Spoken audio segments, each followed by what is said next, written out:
Hello दोस्तों, good evening. स्वागत है आप सबका शिव कृपा क्लासेज पर। दोस्तों, इस वीडियो में हम लोग एसएससी जीडी एग्जाम 2025 के शिफ्ट में पूछे सकने वाले most important static GK, GS, miscellaneous और करंट अफेयर्स के प्रश्नों को सॉल्व करेंगे।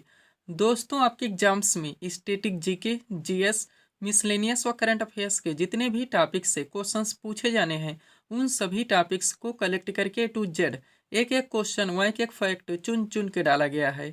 इसके अलावा आपके प्रीवियस ईयर एग्जाम्स के प्रश्नों को भी शामिल किया गया है। साथ में एक्स्ट्रा हेड को पूरी तरह से कवर करने का प्रयास किया गया है।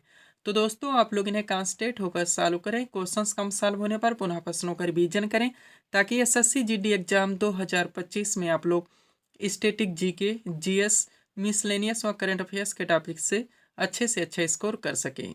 ध्यान रखें दोस्तों, आपके एग्जाम में आपका पूरा स्टैटिक जीके यानी कि हिस्ट्री, पॉलिटी, ज्योग्राफी, इकोनॉमिक्स, पूरा आपका मिसलेनियस यानी विविध वाला चैप्टर, पूरा आपका जीएस यानी कि जनरल साइंस और करंट अफेयर्स, इन सभी टॉपिक्स का अच्छा खासा वेटेज है। अधिक से अधिक क्वेश्चंस आपके इन सभी टॉपिक्स से पूछे जाएंगे। तो चलिए दोस्तों, ज़्यादा समय न लेते हुए हम लोग इन सभी मोस्ट इम्पोर्टेंट प्रश्नों को सॉल्व करना शुरू करते हैं। दोस्तों, क्वेश्चंस को स्टार्ट करेंगे हम लोग करंट अफेयर्स के टॉपिक से। पहला क्वेश्चन है हमारा, भारतीय रिजर्व बैंक यानी कि आरबीआई के 26वें गवर्नर कौन बने हैं? रिसेंटली करंट से मोस्ट इम्पोर्टेंट क्वेश्चन है दोस्तों, बिल्कुल आपके ट्रेंड में है, आपके लेवल में है। क्वेश्चन है हमारा, भारतीय रिजर्व बैंक यानी कि आरबीआई के 26वें गवर्नर कौन बने हैं? करेक्ट आंसर होगा संजय मल्होत्रा। अब चूंकि पहला क्वेश्चन दोस्तों आपका रिसेंटली करंट अफेयर्स से लगा हुआ है, तो इस टॉपिक से जितने भी क्वेश्चंस बनते हैं, अधिकांश प्रश्नों को हम लोग यहीं पे कवर करेंगे। यही हमारे प्रिपरेशन की स्ट्रेटजी है दोस्तों, कि जिस भी टॉपिक्स को हम लोग उठाएंगे, उस टॉपिक्स के अधिकांश प्रश्नों को पूरे स्टॉप हेड के साथ वहीं पे कवर करेंगे। ध्यान दीजिएगा दोस्तों, आप लोग सारे क्वेश्चन सिलेक्टेड रखे गए हैं। पहला क्वेश्चन है हमारा, भारत के नए नियंत्रक एवं महालेखा परीक्षक यानी कि सीएजी कौन बने हैं? करेक्ट आंसर होगा के संजय मूर्ति। आपके हर टॉपिक से दोस्तों यहाँ पे सुपर क्वेश्चंस लगाए गए हैं। आप लोग सभी प्रश्नों को पूरी तरह से रिवाइज जरूर करेंगे। नेक्स्ट, 73वीं मिस यूनिवर्स का खिताब किसने जीता है? करेक्ट आंसर होगा विक्टोरिया केजर थेलविग ने, जो कि डेनमार्क से आती हैं। नेक्स्ट, कौन सा देश 2025 में 20वें G20 शिखर सम्मेलन की अध्यक्षता करेगा? तो दक्षिण अफ्रीका है। और संयुक्त राज्य अमेरिका यानी कि यूएसए के 47वें राष्ट्रपति कौन बने हैं? करेक्ट आंसर होगा डोनाल्ड ट्रंप। पूरी तरह से आप प्रिपेयर होके चलेंगे। आगे बढ़ेंगे। क्वेश्चन हमारा, नवंबर 2024 में भारत के 91 मुख्य न्यायाधीश कौन बने हैं? करेक्ट आंसर होगा न्यायमूर्ति संजीव खन्ना। नेक्स्ट, भारत का 56वां टाइगर रिजर्व कौन सा बना है? करेक्ट आंसर होगा गुरु घासीराम तमोर पिंगला, जो कि छत्तीसगढ़ में स्थित है। आगे बढ़ेंगे आप लोग। क्वेश्चन है हमारा, नेटवर्क रेडीनेस इंडेक्स 2024 में भारत किस स्थान पर है? तो 49वें स्थान पर। और डेविस कप 2024 का खिताब किस देश की टीम ने जीता है? तो इटली ने जीता है। ध्यान रखेंगे आप लोग। आगे बढ़ते हैं। क्वेश्चन हमारा, रतन टाटा ए लाइफ नामक पुस्तक के लेखक कौन है? करेक्ट आंसर होगा थॉमस मैथ्यू। नेक्स्ट, रोहिणी नैयर पुरस्कार 2024 से किसे सम्मानित किया गया है? तो अनिल प्रधान को। और लगातार चौथी बार फार्मूला 1 का खिताब किसने जीता है? करेक्ट आंसर होगा मैक्स वेरस्टेपेन ने। और ब्राजील ग्रैंड प्रिक्स 2024 किसने जीता है? तो भी मैक्स वेरस्टेपेन ने जीता है। ये नीदरलैंड से आते हैं, ये भी आप लोग ध्यान रखेंगे। हर क्वेश्चन को आप लोगों को पूरी तरह से प्रिपेयर रखने हैं। एक एक क्वेश्चन आपके एग्जाम के लिए पूरी तरह से सुपर हो सकते हैं। अगला क्वेश्चन है हमारा, राष्ट्रीय दुग्ध दिवस 2024 हाल ही में कब मनाया गया है? तो 26 नवंबर को। नेक्स्ट, अंतरराष्ट्रीय सौर गठबंधन यानी कि आईएसए का 104वां पूर्ण सदस्य कौन सा देश बना है? तो आर्मेनिया। ध्यान रखेंगे। नेक्स्ट, संयुक्त राष्ट्र का ग्लोबल ब्रांड एम्बेसडर किसे चुना गया है? तो पंजाबी रैपर हैं ये, इनका नाम शुभ है। और सतत व्यापार सूचकांक 2024 में भारत विश्व स्तर पर किस स्थान पर है? तो 23वें स्थान पर। ध्यान रखेंगे आप लोग। नेक्स्ट, मणिपुर उच्च न्यायालय के मुख्य न्यायाधीश कौन बने हैं? तो न्यायमूर्ति डी कृष्ण कुमार हैं। नेक्स्ट, विश्व रेडियोग्राफी दिवस 2024 किस तिथि को मनाया गया है? 8 नवंबर को। और विश्व सुनामी जागरूकता दिवस 2024 ये कब मनाया गया? तो 5 नवंबर को। आगे बढ़ेंगे। क्वेश्चन है हमारा, राष्ट्रीय कैंसर जागरूकता दिवस 2024 कब मनाया गया है? तो 7 नवंबर को। क्रम से सारे क्वेश्चंस कंप्लीट किए गए हैं। अच्छे से आप लोग प्रिपेयर रखेंगे। एक एक क्वेश्चन आपके एग्जाम के लिए पूरी तरह से सुपर हो सकते हैं। एक एक क्वेश्चन की कीमत आप लोग जानते हैं। आगे बढ़ेंगे। क्वेश्चन है हमारा, विश्व मत्स्य दिवस 2024 किस तिथि को मनाया गया है? 21 नवंबर को। नेक्स्ट, विश्व टेलीविजन दिवस 2024 किस तिथि को मनाया गया है? तो भी 21 नवंबर को। आगे बढ़ेंगे। विश्व टीकाकरण दिवस 2024 किस तिथि को मनाया गया है? 10 नवंबर को। और राष्ट्रीय शिक्षा दिवस 2024 किस तिथि को मनाया गया? 11 नवंबर को। ध्यान रखेंगे आप लोग। ये हमारे करंट के क्वेश्चन है दोस्तों, जिनको हम लोग एक साथ कंप्लीट कर रहे हैं। आगे बढ़ेंगे दोस्तों, थोड़ा सा पीडीएफ के बारे में बात होगी, पुनः हम लोग अगले क्वेश्चन को और आगे बढ़ेंगे। देखिएगा दोस्तों, एसएससी ऑल एग्जाम्स और रेलवे ऑल एग्जाम्स का ऑल इन वन नया वर्जन दोस्तों कंबाइंड पीडीएफ ये हमारे द्वारा पूरी तरह से कंप्लीट किया गया है। कारण है दोस्तों, आप लोग जानते हैं आपके एसएससी में भी, रेलवे में भी बहुत सारी आपकी वैकेंसी लग चुकी है। कई वैकेंसीज का आपका टियर 2 है और बहुत सारी वैकेंसीज का दोस्तों आपका एग्जाम डेट भी लग चुका है और एग्जाम करवाए भी जा रहे हैं। तो हम चाहते हैं दोस्तों एसएससी और रेलवे के विभिन्न एग्जाम्स के लिए आपको अलग अलग से पीडीएफ लेने की आवश्यकता ना पड़े, इसीलिए दोस्तों इसे डिटेल में पूरी तरह से कंप्लीट किया गया है। इसमें दोस्तों आपका पूरा साइंस का भी स्पेशल पीडीएफ आएगा, यानी कि फिजिक्स, केमिस्ट्री, बायो का पूरा आपका दोस्तों स्टैटिक जीके यानी कि हिस्ट्री, पॉलिटी, जियोग्राफी, इकोनॉमिक्स, वो आपका पूरा मिसलेनियस यानी विविध का भी स्पेशल पीडीएफ आएगा और पूरा दोस्तों आपका करंट अफेयर्स का भी स्पेशल पीडीएफ आएगा। टोटल दोस्तों 30 सेट 150 प्लस पेज में आपके पाठ्यक्रम को पूरी तरह से कंप्लीट किया गया है। इस पीडीएफ को बनाने में दोस्तों आपके एसएससी और रेलवे के विभिन्न एग्जाम्स के प्रीवियस ईयर एग्जाम्स के क्वेश्चंस को भी पूरी तरह से एनालाइज किया गया है और वहां से भी दोस्तों मोस्ट इम्पोर्टेंट क्वेश्चंस को कलेक्ट किया गया है। इसके अलावा दोस्तों पीडीएफ बनाते समय आपके क्वेश्चंस के लेवल को, उनके वेटेज को, उनके ट्रेंड को भी पूरी तरह से ध्यान में रखा गया है। वैकेंसीज की बात की जाए तो बहुत सारी हैं दोस्तों, आप लोग जानते हैं एसएससी सीजीएल टियर 1 आपका समाप्त हो चुका है, टियर 2 की तैयारी है। एसएससी एमटीएस 2025 आ रहा है, जीडी आपकी दोस्तों होने जा रही है, आरपीएफ कांस्टेबल एग्जाम 2024 है, एलपी है, टेक्नीशियन, एनटीपीसी व ग्रुप डी, ऐसे बहुत सारी आपकी वैकेंसी लगी हुई हैं। इनमें से किसी भी वैकेंसीज में अच्छी फाइट के लिए आप इस पीडीएफ को परचेज कर सकते हैं। मात्र 100 रुपीज इसकी पेड फीस रखी गई है। व्हाट्सअप नंबर आप लोगों के सामने, जहां पर आप जुड़कर पीडीएफ ले सकते हैं। बढ़ेंगे दोस्तों हम लोग करंट अफेयर्स के अगले क्वेश्चन की ओर, थोड़े से करंट के क्वेश्चन और कंप्लीट करेंगे दोस्तों, पुनः हम लोग अगले टॉपिक्स की ओर आगे बढ़ेंगे। देखिएगा क्वेश्चन है हमारा, लद्दाख के पहले पोलो स्टेडियम का उद्घाटन किसने किया है? तो बीडी मिश्रा ने किया है, जो कि दोस्तों लद्दाख के उपराज्यपाल हैं, ध्यान रखेंगे। नेक्स्ट, अंतर्राष्ट्रीय सौर गठबंधन यानी कि आईएसए के तीसरे महानिदेशक कौन बने हैं? तो आशीष खन्ना है। वह अंतर्राष्ट्रीय बायोस्फीयर रिजर्व दिवस 2024 कब मनाया गया है? 3 नवंबर को। और दोस्तों प्रथम एशियाई बौद्ध शिखर सम्मेलन का आयोजन कहाँ किया गया है? तो नई दिल्ली में, ध्यान रखेंगे आप लोग। नेक्स्ट, पंजाब नेशनल बैंक यानी कि पीएनबी के एमडी और सीईओ कौन बने हैं? तो अशोक चंद्रा है। नेक्स्ट, भारतीय रिजर्व बैंक यानी कि आरबीआई के 26वें गवर्नर कौन बने? संजय मल्होत्रा है। और कौन सा देश 25वां फीफा विश्व कप 2034 की मेजबानी करेगा? तो सऊदी अरब है। वह दोस्तों कैश फ्री पेमेंट्स के ब्रांड एम्बेसडर कौन बने हैं? करेक्ट आंसर होगा राजीव कुमार राव। पूरी तरह से आप ध्यान रखेंगे। नेक्स्ट, 11वां अंडर 19 एशिया कप 2024 का खिताब किस देश की टीम ने जीता है? तो बांग्लादेश ने। नेक्स्ट, विश्व मानवाधिकार दिवस 2024 हाल ही में कब मनाया गया है? 10 दिसंबर को। इंदिरा गांधी शांति पुरस्कार 2024 से किसे सम्मानित किया गया है? तो मिशेल बैचलेट को। और 17वीं सैयद मुश्ताक अली ट्रॉफी 2024-25 की किस टीम ने जीता है? तो मुंबई की टीम ने जीता है, ध्यान रखेंगे आप लोग। आगे बढ़ते हैं, अगला क्वेश्चन है दोस्तों हमारा, 9वां महिला हॉकी जूनियर एशिया कप 2024 किस देश की टीम ने जीता है? तो भारत ने जीता है। नेक्स्ट, दिसंबर 2024 में महाराष्ट्र के मुख्यमंत्री कौन बने? तो देवेंद्र फडणवीस हैं। अगला क्वेश्चन, भारत का 17वां टाइगर रिजर्व, जरूर ध्यान रखें किसे घोषित किया गया है? तो रातापानी टाइगर रिजर्व को, जो कि एमपी में पड़ता है, ध्यान रखेंगे। और फाइजर पुरस्कार 2024 से किसे सम्मानित किया गया है? करेक्ट आंसर होगा बिहारी मुखर्जी को। आगे बढ़ेंगे, क्वेश्चन हमारा, अंतर्राष्ट्रीय क्रिकेट परिषद यानी कि आईसीसी के सबसे युवा अध्यक्ष कौन बने हैं? तो जय शाह है। नेक्स्ट, विश्व एड्स दिवस 2024 हाल ही में कब मनाया गया है? 1 दिसंबर को। अगला क्वेश्चन है, 18वां संयुक्त सैन्य अभ्यास नाम क्या है? सूर्य किरण, भारत और किस देश के मध्य में आयोजित हुआ है? तो नेपाल के मध्य में। और राष्ट्रीय मानवाधिकार आयोग यानी कि एनएचआरसी के नए अध्यक्ष कौन बने हैं? तो बी रामा सुब्रह्मण्यम है, ध्यान रखेंगे आप लोग। आगे बढ़ते हैं, थोड़े से करंट के क्वेश्चन और है दोस्तों, पुनः हम लोग अगले टॉपिक्स की ओर आगे बढ़ेंगे। नेक्स्ट, कौन सा देश आईसीसी T20 महिला विश्व कप 2028 की मेजबानी करेगा? तो पाकिस्तान है। नेक्स्ट, साहित्य अकादमी पुरस्कार 2024 दोस्तों हिंदी भाषा किसे प्रदान के लिए पुरस्कार किसे दिया गया है? तो गगन गिल को। और खो खो विश्व कप 2025 के पहले संस्करण के ब्रांड एम्बेसडर कौन बने? सलमान खान है, ध्यान रखेंगे। नेक्स्ट, राष्ट्रीय गणित दिवस 2024 हाल ही में कब मनाया गया? तो 22 दिसंबर को। पूरी तरह से आप ध्यान रखेंगे। आगे बढ़ते हैं, अगला क्वेश्चन है दोस्तों हमारा, वर्ष 2023 के राष्ट्रीय तानसेन सम्मान से किसे सम्मानित किया गया है? तो पंडित स्वप्न चौधरी को। अगला, यूरोग्रिफ टायर्स के नए ब्रांड एम्बेसडर कौन बने हैं? तो महेंद्र सिंह धोनी यानी कि MS धोनी। अगला क्वेश्चन, विश्व मृदा दिवस 2024 हाल ही में कब मनाया गया? 5 दिसंबर को। और सुशासन दिवस 2024 हाल ही में कब मनाया गया? 25 दिसंबर को, ध्यान रखेंगे। Next, Himachal Pradesh high court के नए मुख्य न्यायाधीश कौन बने हैं? तो गुरमीत सिंह संधावालिया हैं। अगला क्वेश्चन, राष्ट्रीय किसान दिवस 2024 साल में कब मनाया गया? 23 दिसंबर को।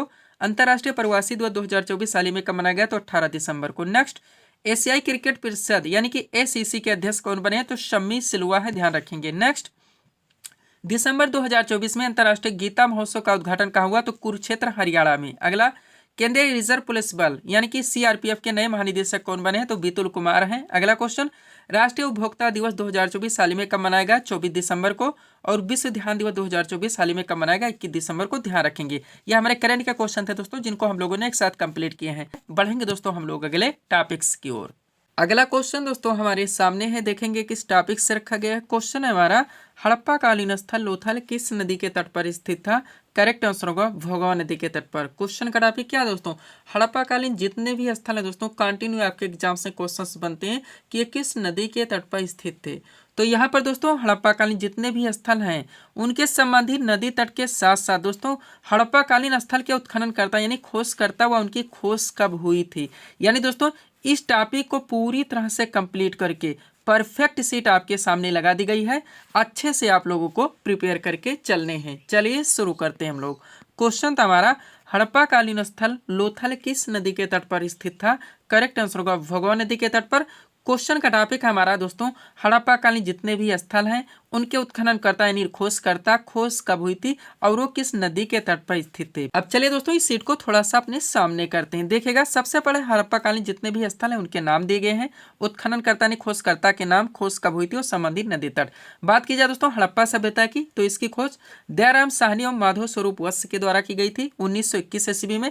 और हड़प्पा दोस्तों ये रावी नदी के तट पर स्थित था। नेक्स्ट, मोहनजोदड़ो की बात की जाए दोस्तों तो इसकी खोज राखाल दास बनर्जी के द्वारा की गई थी 1922 ईस्वी में। यह सिंधु नदी के तट पर स्थित था।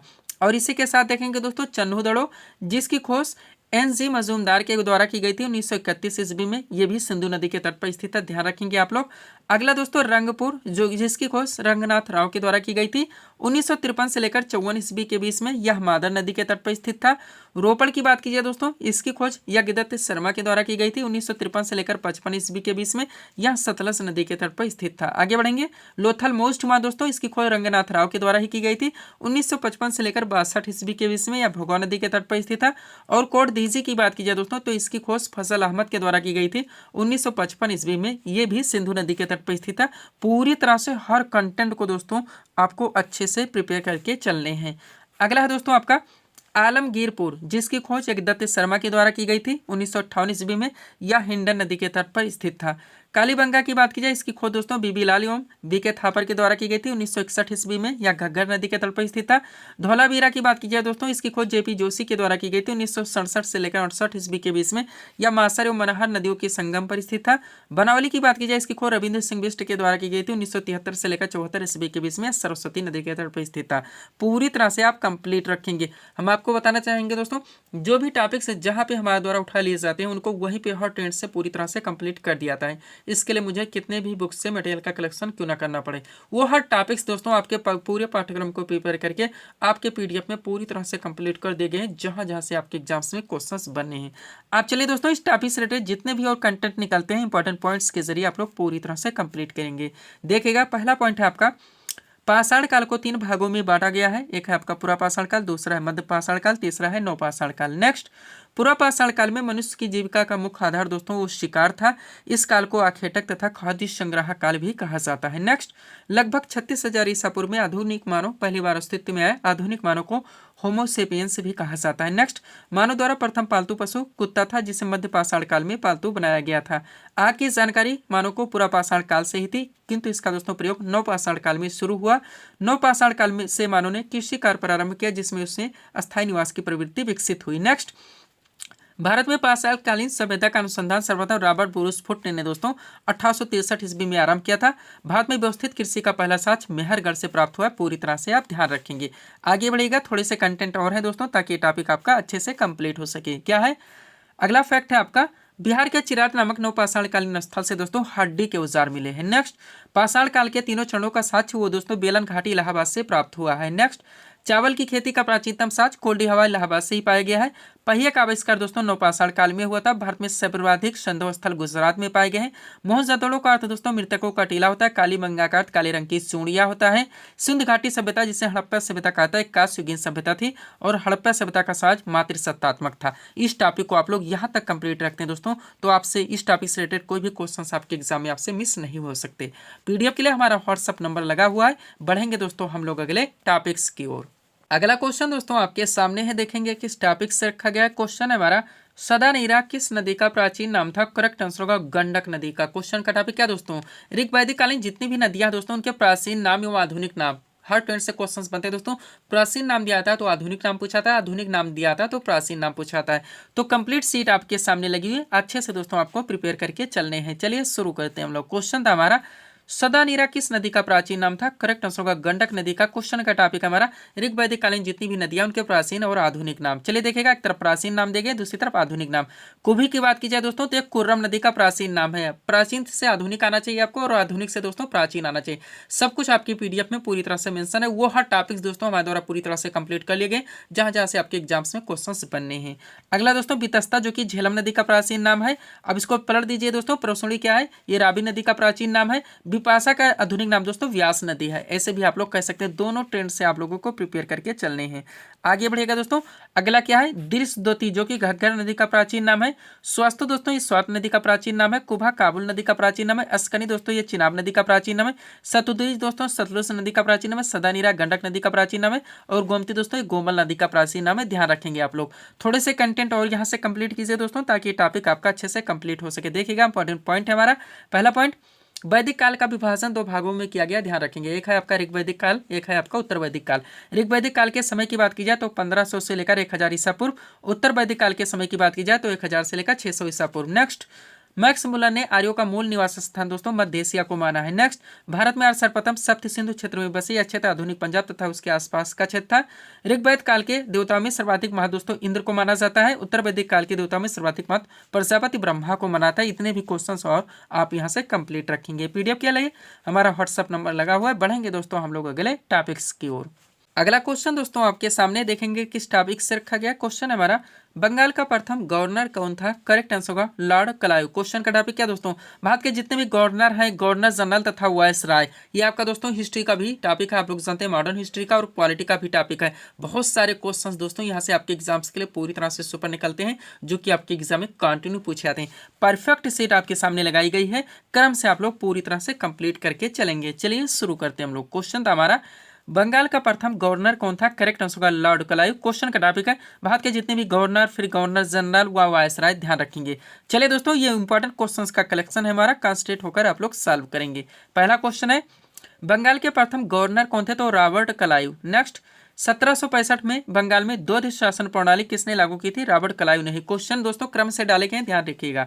नेक्स्ट, बंगाल का प्रथम गवर्नर दोस्तों गवर्नर जनरल कौन था, तो वारेन हेस्टिंग्स से। अब देख लिए, सबसे पहले दोस्तों बंगाल के गवर्नर की बात हुई, फिर गवर्नर जनरल की बात हो रही। वो हर क्वेश्चंस हर टेंस से दोस्तों A to Z कंप्लीट किया गया है, ध्यान रखिएगा। तो बंगाल का प्रथम गवर्नर जनरल कौन था, वो वारेन हेस्टिंग्स थे। और रेगुलेटिंग एक्ट कब पारित होता, 1773 में। ध्यान रखेंगे। नेक्स्ट, रेगुलेटिंग एक्ट किस गवर्नर जनरल के कार्यकाल में पारित होता, तो वारेन हेस्टिंग्स के। ध्यान रखेंगे। नेक्स्ट, किसके कार्यकाल में कलकत्ता में उच्चतम न्यायालय की स्थापना होती, तो वारेन हेस्टिंग्स के ही। नेक्स्ट, किस ब्रिटिश शासक ने भारत में पुलिस प्रशासन की शुरुआत की थी, लॉर्ड कॉर्नवालिस ने। और बंगाल में स्थायी बंदोबस्त को किसने लागू किया था, तो लॉर्ड कॉर्नवालिस ने ही। ध्यान रखेंगे। नेक्स्ट, भारत में सिविल सेवा के जनक के रूप में किससे जाना जाता है, लॉर्ड कॉर्नवालिस को ही। और बंगाल का शेर उपनाम से किस गवर्नर जनरल को जाना था, तो लॉर्ड बेलेजली को। नेक्स्ट, भारत के पहले गवर्नर जनरल कौन थे, लॉर्ड विलियम बेंटिक थे। किसने सती प्रथा को समाप्त करने के लिए कानून बनाया था, लॉर्ड विलियम बेंटिक ने ही। क्रम से चीजें कंप्लीट की गई, ध्यान रखेंगे। आगे बढ़िएगा। अगला क्वेश्चन क्या दोस्तों, राज्य हड़प नीति यानी कि व्यक्तिगत सिद्धांत किस गवर्नर जनरल ने अपनाई थी, तो लॉर्ड डलहौजी ने। नेक्स्ट, किसने 1848 में भारत में लोक निर्माण विभाग की शुरुआत की थी, लॉर्ड डलहौजी ने ही। नेक्स्ट, पहली बार डाक टिकट किसके शासनकाल में जारी किया गया था, लॉर्ड डलहौजी के ही। और किस गवर्नर जनरल को भारतीय रेलवे के पिता के रूप में जाना था, तो लॉर्ड डलहौजी को ही। नेक्स्ट, भारत का पहला ब्रिटिश वायसराय, ध्यान दीजिएगा ब्रिटिश वायसराय की बात हो रही, कौन था? लॉर्ड कैनिंग थे। नेक्स्ट, 1857 ईस्वी के विद्रोह के समय भारत का गवर्नर जनरल कौन था? लॉर्ड कैनिंग ही थे। नेक्स्ट, किसके कार्यकाल में 1856 में हिंदू विधवा पुनर्विवाह अधिनियम पारित होता? लॉर्ड कैनिंग के ही। और भारत में पहली जनगणना 1872 में किस गवर्नर जनरल के शासनकाल में की गई थी? तो लॉर्ड मेयो के ही। नेक्स्ट, 1878 में किसके कार्यकाल में वर्नाक्युलर प्रेस एक्ट पारित किया गया था? लॉर्ड लिटन के। नेक्स्ट, भारत में स्थानीय स्वशासन का जनक किसे माना जाता है? लॉर्ड रिपन को ही। बहुत सही क्वेश्चन यहाँ से दोस्तों बनते हैं लॉर्ड रिपन के। किस वायसराय के कार्यकाल में वर्नाक्युलर प्रेस एक्ट 1878 रद्द किया गया था? तो लॉर्ड रिपन के ही। और दोस्तों एल्बर्ट विल किस वायसराय के द्वारा 1883 में पेश किया गया था? तो लॉर्ड रिपन के ही। ध्यान रखेंगे आप लोग, आगे बढ़िएगा। अगला क्वेश्चन आपका क्या दोस्तों? 1882 के भारतीय शिक्षा आयोग की नियुक्ति किसके द्वारा की गई थी? तो लॉर्ड रिपन के ही। और भारत में नियमित जनगणना 1881 मोस्ट क्वेश्चन किस वायसराय के कार्यकाल में होती? लॉर्ड रिपन के ही। नेक्स्ट, भारतीय राष्ट्रीय कांग्रेस की स्थापना किस वायसराय के शासनकाल में हुई थी? तो लॉर्ड डफरिन के। और 1905 में बंगाल का विभाजन किस गवर्नर जनरल के द्वारा किया गया था? लॉर्ड कर्जन के। अगला, प्रथम विश्व युद्ध 1914 से 1919 के समय दोस्तों भारत के गवर्नर जनरल कौन थे? लॉर्ड हार्डिंग द्वितीय थे। नेक्स्ट, किस गवर्नर जनरल के द्वारा बंगाल के विभाजन को रद्द किया गया था? लॉर्ड हार्डिंग के। जलियांवाला बाग हत्याकांड किस वायसराय के कार्यकाल में होता? लॉर्ड चेम्सफोर्ड के। और सर 1919 में दोस्तों रॉलेट एक्ट किसके कार्यकाल में पारित हुआ था? तो लॉर्ड चेम्सफोर्ड के। आगे बढ़ेंगे। भारत में खिलाफत आंदोलन किसके शासनकाल में शुरू हुआ था? लॉर्ड चेम्सफोर्ड के। साइमन कमीशन का आगमन किस वायसराय के कार्यकाल में होता? लॉर्ड इरविन के। गांधी इरविन समझौता को और किस नाम से जाना था? तो दिल्ली समझौता। और गांधी इरविन समझौता कब हुआ था? 5 मार्च 1931 को। डेट के साथ ध्यान रखेंगे, आगे बढ़िएगा। अगला क्वेश्चन यहाँ से आपका क्या है? सविनय अवज्ञा आंदोलन की शुरुआत किस वायसराय के कार्यकाल में होती? लॉर्ड इरविन के। अगला है, भारत शासन अधिनियम 1935 किस गवर्नर जनरल के कार्यकाल में पारित होता है? लॉर्ड विलिंगटन के। भारत छोड़ो आंदोलन के दौरान भारत के वायसराय कौन थे? लॉर्ड लिनथगो थे। और क्रिप्स मिशन किस वायसराय के दौरान दोस्तों के दौरान भारत आया था? तो लॉर्ड लिनथगो के ही। आगे बढ़ेंगे। भारत का अंतिम ब्रिटिश वायसराय कौन था? लॉर्ड माउंटबेटन थे। किस योजना के आधार पर भारत का विभाजन होता है? माउंटबेटन योजना। और स्वतंत्र भारत के पहले भारतीय गवर्नर जनरल कौन थे? तो चक्रवर्ती राजगोपालाचारी थे। इसके बाद में आप लोग जानते हैं दोस्तों गवर्नर जनरल का पद समाप्त कर दिया गया। तो यहाँ तक इस टॉपिक को आप लोगों को कंप्लीट रखने पीडीएफ के लिए हमारा व्हाट्सएप नंबर लगा हुआ है। बढ़ेंगे दोस्तों हम लोग अगले टॉपिक्स की ओर। अगला क्वेश्चन दोस्तों आपके सामने है, देखेंगे किस टॉपिक से रखा गया है। क्वेश्चन है हमारा, पानीपत का प्रथम युद्ध यानी कि फर्स्ट बैटल ऑफ पानीपत कब लड़ा गया था? करेक्ट आंसर होगा 21 अप्रैल 1526 ईस्वी में। जीके का अगला क्वेश्चन दोस्तों आपका किस टॉपिक से लग गया है? हिस्ट्री से आपका क्वेश्चन आया हुआ है। टॉपिक है दोस्तों आपका महत्वपूर्ण ऐतिहासिक युद्ध। तो दोस्तों महत्वपूर्ण ऐतिहासिक जितने भी युद्ध हुए हैं सबको पूरी तरह से कंप्लीट करके सीट आपके सामने लगा दी गई है। अगर इस सीट को आप लोग अच्छे से प्रिपेयर करके चलते हैं तो इस टॉपिक से रिलेटेड कोई भी क्वेश्चंस आपके एग्जाम में आपसे मिस नहीं हो सकते। तो चलिए दोस्तों इस सुपर टॉपिक्स को हम लोग पूरी तरह से कंप्लीट करना शुरू करते हैं। क्वेश्चन था हमारा, पानीपत का प्रथम युद्ध यानी कि फर्स्ट बैटल ऑफ पानीपत कब लड़ा गया था? करेक्ट आंसर होगा 21 अप्रैल 1526 ईस्वी में। अब चलिए दोस्तों इस सीट को थोड़ा सा अपने सामने करते हैं। देखिएगा इंपॉर्टेंट पॉइंट्स के जरिए इस टॉपिक को पूरी तरह से कंप्लीट किया गया है। स्टार्ट करेंगे दोस्तों हम लोग पानीपत की पहली लड़ाई से। आप लोग जानते हैं पानीपत में टोटल 3 लड़ाइयाँ लड़ी गई थी। तो क्रम से हम लोग सब कुछ पूरी तरह से कंप्लीट करेंगे। ध्यान दीजिएगा दोस्तों 3 चीज़ें यहाँ पे आप लोगों को प्रिपेयर होकर चलनी है। युद्ध कब हुए थे, किनके बीच में हुए थी, किनकी जीत हुई थी और किनकी हार हुई थी, यही चीज़ें आपके एग्जाम में पूछे जाते हैं। चलिए शुरू करते हैं हम लोग। बात की जाए पानीपत की पहली लड़ाई की दोस्तों, तो ये लड़ाई 21 अप्रैल 1526 को दिल्ली के सुल्तान इब्राहिम लोदी और बाबर के बीच में लड़ा गया। इस युद्ध में बाबर की सेना ने इब्राहिम लोदी को पराजित कर दिया। इस प्रकार पानीपत की पहली लड़ाई ने भारत में बहलोल लोदी द्वारा स्थापित लोदी वंश को समाप्त कर दिया। ध्यान रखेंगे आप लोग। सेकंड दोस्तों यानी कि पानीपत की दूसरी लड़ाई की बात की जाए तो ये लड़ाई 5 नवंबर 1556 को दिल्ली से उत्तर भारत पर शासन करने वाले हिंदू राजा सम्राट हेमचंद्र विक्रमादित्य, जिन्हें कि लोकप्रिय रूप से हेमू कहा जाता है, की सेना और अकबर की सेना के बीच में लड़ा गया। इस युद्ध में अकबर ने हेमू को पराजित कर दिया। ध्यान रखेंगे आप लोग। नेक्स्ट पानीपत की तीसरी लड़ाई की बात की जाए दोस्तों तो ये लड़ाई 1761 में अफगान आक्रमणकारी अहमद शाह अब्दाली और मराठों के सदाशिवराव भाऊ पेशवा के तहत मराठों के बीच में लड़ा गया। इस लड़ाई में अहमद शाह अब्दाली ने सदाशिवराव भाऊ को हराकर जीत ली। यह हार दोस्तों इतिहास में मराठों की सबसे बुरी हार थी। पूरी तरह से आप क्लियर होके चलेंगे। आगे बढ़िएगा दोस्तों। अगला हमारा क्वेश्चन क्या लगा हुआ है इसी टॉपिक से दोस्तों। क्वेश्चन है हाइडेस्पिस का युद्ध यानी कि बैटल ऑफ हाइडेस्पिस कब लड़ा गया था? तो ये 326 ईसा पूर्व में लड़ा गया था। चलिए नोट के जरिए पूरी तरह से कंप्लीट कीजिए।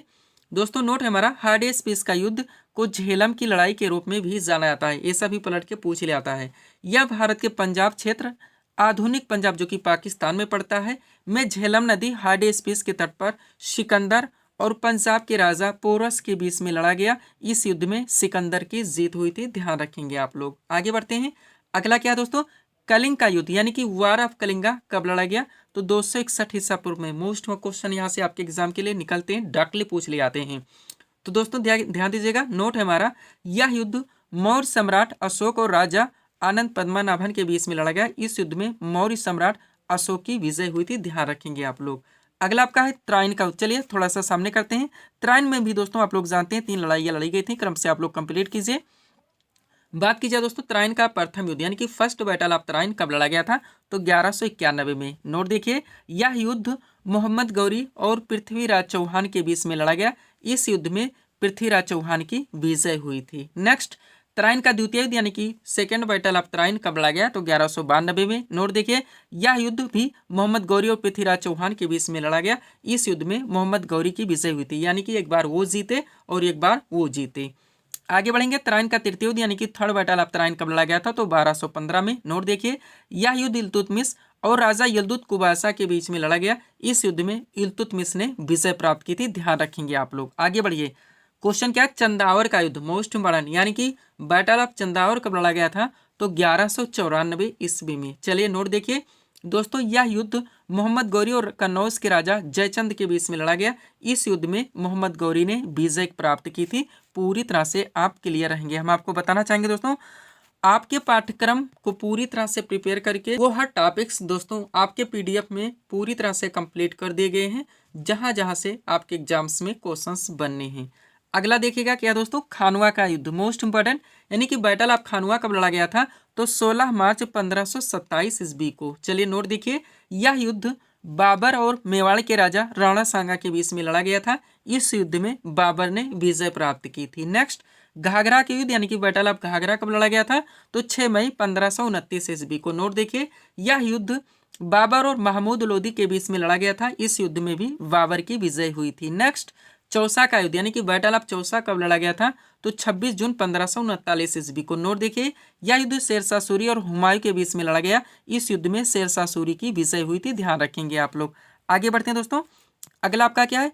कन्नौज या बिलगाम का युद्ध, यानी कि बैटल ऑफ कन्नौज या बिलगाम कब लड़ा गया था? तो 1540 ईस्वी में। नोट देखिए, यह युद्ध शेरशाह सूरी और हुमायूं के बीच में लड़ा गया। इस युद्ध में शेरशाह सूरी ने विजय प्राप्त की थी। नेक्स्ट, हल्दी घाटी का युद्ध यानी कि बैटल ऑफ हल्दी घाटी कब लड़ा गया था? तो 18 जून 1576 ईस्वी में। नोट देखिए, यह युद्ध अकबर और राणा प्रताप के बीच में लड़ा गया था। इस युद्ध में अकबर की विजय हुई थी, ध्यान रखेंगे। नेक्स्ट, प्लासी का युद्ध सुपर रहता है, आप लोग जानते हैं दोस्तों, यानी कि बैटल ऑफ प्लासी कब लड़ा गया था? तो 23 जून 1757 ईस्वी को। डेट जहां पे मेंशन किया था दोस्तों, ऑलरेडी आप लोग प्रिपेयर है। एक एक क्वेश्चन की कीमत समझने का प्रयास कीजिए। वो हर टॉपिक दोस्तों हमारे द्वारा पूरी तरह से प्रिपेयर किए गए, सब कुछ आपके पीडीएफ में पूरी तरह से मेंशन है। सारे क्लासेस के वीडियोस के पीडीएफ भी हमारे द्वारा अभ्यर्थियों को दिए जा रहे हैं। चलिए नोट देखिए, यह युद्ध दोस्तों बंगाल के नवाब कौन सिराजुद्दौला और अंग्रेजों के बीच में लड़ा गया था। इस युद्ध में अंग्रेजों की विजय हुई थी। नेक्स्ट, वांडीवास का युद्ध यानी कि बैटल ऑफ वांडीवास कब लड़ा गया था? तो 1760 ईस्वी में, ध्यान रखेंगे आप लोग। नोट देखिए, यह युद्ध अंग्रेजों और फ्रांसीसियों के बीच में लड़ा गया था। इस युद्ध में अंग्रेजों की विजय हुई थी। यहाँ तक दोस्तों आप लोगों को इस टॉपिक को पूरी तरह से कंप्लीट करके चलने हैं। पीडीएफ के लिए दोस्तों ये हमारा व्हाट्सएप नंबर लगा हुआ है। बढ़ेंगे दोस्तों हम लोग अगले टॉपिक्स की ओर। पहला क्वेश्चन दोस्तों आपके सामने है, देखेंगे किस टॉपिक से रखा गया। क्वेश्चन है हमारा, पुलित्जर पुरस्कार किस क्षेत्र में प्रदान किया जाता है? करेक्ट आंसर होगा पत्रकारिता के क्षेत्र में। क्वेश्चन का टॉपिक क्या दोस्तों? महत्वपूर्ण राष्ट्रीय व अंतर्राष्ट्रीय पुरस्कार तथा संबंधित क्षेत्र। आपका सुपर टॉपिक कंटिन्यू हर शिफ्ट में दोस्तों यहाँ से क्वेश्चंस बनेंगे।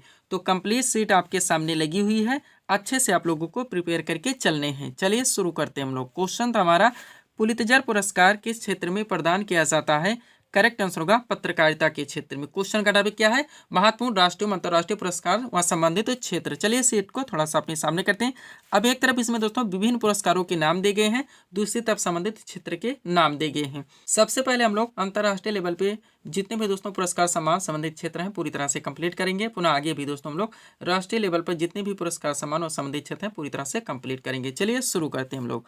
अब एक तरफ दोस्तों इसमें अंतर्राष्ट्रीय पुरस्कार व सम्मान के नाम देंगे, दूसरी तरफ संबंधित क्षेत्र के नाम देंगे जिस क्षेत्र में ये दिए जाते हैं। चलिए शुरू करते हैं। बात की जाए नोबेल पुरस्कार की तो सबसे पहले ध्यान रखिए टोटल 6 क्षेत्रों में दिया जाता है। अब इनके नाम आप जरूर ध्यान रखें। क्या क्या? साहित्य है, चिकित्सा है, भौतिकी है, रसायन है, अर्थशास्त्र है एवं शांति के क्षेत्र में। अगर क्वेश्चन का ट्रेंड चेंज कर दिया जाए, निम्न में से किस क्षेत्र में नोबेल पुरस्कार नहीं दिया जाता है, ऐसे में अगर आप 6 क्षेत्रों के नाम याद नहीं रखते तो आप क्वेश्चन सॉल्व नहीं कर सकते। आगे बढ़ेंगे। पुलित्जर पुरस्कार पत्रकारिता के क्षेत्र में दिया जाता है, ऑस्कर पुरस्कार फिल्म के क्षेत्र में दिया जाता है, कलिंग पुरस्कार विज्ञान के क्षेत्र में दिया जाता है, बुकर पुरस्कार साहित्य के क्षेत्र में दिया जाता है, ग्रैमी पुरस्कार या संगीत के क्षेत्र में दिया जाता है। ध्यान रखेंगे आप लोग। आगे बढ़ते हैं। अगला आपका क्या है दोस्तों? रमन मैग्सेसे पुरस्कार जो कि सरकारी सेवा हो गया, जन सेवा, पत्रकारिता, साहित्य तथा संचार, अंतर्राष्ट्रीय समझ के क्षेत्र में दिया जाता है। और महात्मा गांधी शांति पुरस्कार ये शांति के क्षेत्र में दिया जाता है। ये आपके अंतर्राष्ट्रीय लेवल पे पुरस्कार सम्मान संबंधित क्षेत्र थे जिनको आप लोगों ने पूरी तरह से कंप्लीट किए हैं। आगे बढ़िएगा। अब राष्ट्रीय लेवल पे जितने भी पुरस्कार सम्मान और संबंधित क्षेत्र हैं हम लोग पूरी तरह से कंप्लीट करेंगे। देखिएगा सबसे पहले इसमें भारत रत्न। तो दोस्तों कला हो गया, साहित्य हो गया, विज्ञान हो गया, खेल के क्षेत्र में विशिष्ट सेवा तथा जन सेवा के लिए पुरस्कार दिया जाता है। दादा साहब फाल्के पुरस्कार फिल्म के क्षेत्र में दिया जाता है, ज्ञानपीठ पुरस्कार साहित्य के क्षेत्र में दिया जाता है, सरस्वती सम्मान भी साहित्य के क्षेत्र में दिया जाता है, व्यास सम्मान भी साहित्य के क्षेत्र में दिया जाता है, कबीर पुरस्कार सामाजिक सद्भाव के क्षेत्र में दिया जाता है, द्रोणाचार्य पुरस्कार ये खेल प्रशिक्षण के क्षेत्र में दिया जाता है। ध्यान रखेंगे आप लोग। आगे बढ़ते हैं। अगला आपका क्या है दोस्तों? मेजर ध्यानचंद खेल रत्न पुरस्कार जो कि खेल सराहनीय प्रदर्शन करने वाले खिलाड़ी को दिया जाता है। अर्जुन पुरस्कार खेल के क्षेत्र में दिया जाता है। शांति स्वरूप भटनागर पुरस्कार विज्ञान के क्षेत्र में दिया जाता है। आगे बढ़ेंगे हम लोग। अगला क्या दोस्तों आपका? धन्वंतरी पुरस्कार। थोड़ा सा कॉमन सेंस लगाएंगे कि धन्वंतरी कौन थे तो आपको मिल जाएगा चिकित्सा के क्षेत्र में। बोरलाग पुरस्कार से भी थोड़ा सा कॉमन सेंस लगाएंगे तो आपको आंसर मिल जाएगा कि किससे की पैदावार में उल्लेखनीय योगदान के लिए दिया जाता है। चमेली देवी पुरस्कार पत्रकारिता के क्षेत्र में दिया था। गोविंद वल्लभ पंत पुरस्कार ये सर्वश्रेष्ठ सांसद को दिया था। इस टॉपिक को आप लोगों को यहाँ तक पूरी तरह से कंप्लीट रखनी है। तो यहीं पे दोस्तों हम इस वीडियो को विराम देना चाहेंगे। तो मिलते हैं दोस्तों हम अपने अगले वीडियोस में। Thanks for watching.